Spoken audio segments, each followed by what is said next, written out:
So Pawan Kalyan మీద మీ అభిప్రాయం ఏంటి? ఎలా నాన్న వ్యక్తిగతంగా మామూలుగా అసలు అతను పవన్ కళ్యాణ్ వ్యక్తి మీద మీ అభిప్రాయం ఫస్ట్ ఇంప్రెషన్ మీకు? ఆయన ఒక ఉన్నతమైన వ్యక్తి అన్న, ఉదయించే సూర్యుడు లాంటోడు. అందరికీ వెలుగునివ్వాలి, వెలుగులో మనం ఉండాలి, అందరూ బాగుండాలి, అందులో నేను ఉండాలి అనుకునే వ్యక్తి. సో మొన్న మీరు చెప్పింది ముఖ్యమంత్రి గారు కూడా చెప్పారు, పవన్ కళ్యాణ్ స్పందించినట్లే మిగతా మంత్రులు కూడా స్పందించి వెంటనే పనిచేయాలని ఆయన కూడా చెప్పారు మొన్న.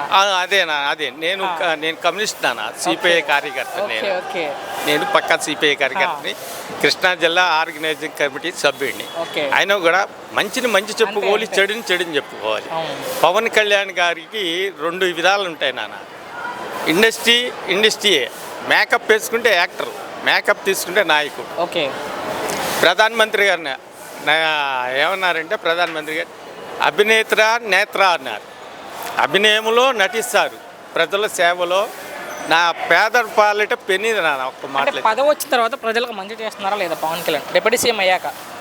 ఫస్ట్ నుంచి చేస్తున్నారు. 14 సంవత్సరాల నుంచి ఒక పార్టీని భుజం మీద పెట్టుకొని కార్యకర్తలు చెదురుమదురు అవ్వకుండా కష్టాలు నష్టాలను ఓర్చుకొని ఈ రోజు వరకు పార్టీ, ఈరోజు టీడీపీ గవర్నమెంట్ ఫామ్ అవుట్ అయ్యి ఒక విధంగా చెప్పాలంటే ఆయన 95% ఆయన వల్ల ఈ టీడీపీ ప్రభుత్వం ఏర్పడింది నా అభిప్రాయం. గెలిచిన తర్వాత ప్రజలను వదిలేసి సినిమాలు చేసుకుంటాడు అంటున్నారు కొంతమంది, సో దానికి ఏం చెప్తారు? ఇప్పుడు నాన్న మీరు డ్యూటీ ఎక్కారు, డ్యూటీ చేయాలి కదా, డ్యూటీ దిగిపోయారు, ఇంటికి వెళ్ళి మీ పని చేసుకోవాలి, అది అంతేనా?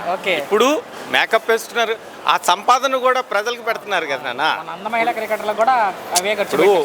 గవర్నమెంట్ ఆయనకి కొంత బడ్జెట్ ఉంటుంది, ఎంపీ ఎమ్మెల్యే నిధులు ఉంటాయి. ఆ నిధి పరిధి దాటి ఈయన సొంత డబ్బులు ఖర్చు పెడతాను, సంపాదించాలి కదా నాన్న. నేను ఒకరికి పెట్టాలంటే నా దగ్గర ఉండాలి, నాకు రావాలంటే నేను కష్టపడాలి. కష్టపడుతున్నాడు, సంపాదిస్తున్నాడు, ప్రజలకు పెడతాడు. చివరిగా భవిష్యత్తులో ముఖ్యమంత్రి అయ్యే అవకాశం ఉందా? డెఫినెట్గా నాన్న, డెఫినెట్గా పవన్ కళ్యాణ్ గారికి డెఫినెట్గా అవకాశం. ఏది వేరే విధంగా కాదు, ఈ టీడీపీ సభ్యులు అందరూ కూడా కూడిపడుకొని ఇటువంటి వ్యక్తిని ఎన్నుకోవాలనేది నా అభిప్రాయం.